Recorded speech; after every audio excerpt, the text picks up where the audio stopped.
আজ ১ আগস্ট।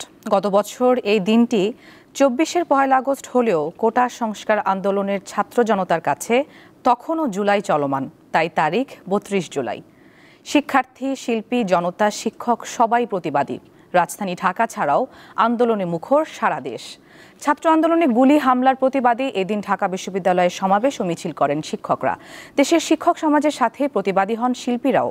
কোটা সংস্কার আন্দোলনের শিক্ষার্থীদের ৯ দফা দাবির সাথে সংহতি প্রকাশ করে রাজধানীর ফার্মগেটে প্রতিবাদ কর্মসূচি পালন করেন তারা।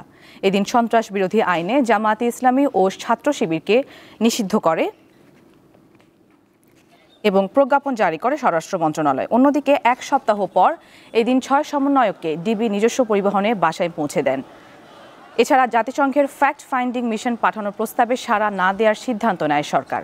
১ আগস্টেই রিমেম্বারিং দ্য হিরোজ নামে নতুন কর্মসূচি পালন করে বৈষম্য বিরোধী ছাত্র আন্দোলন।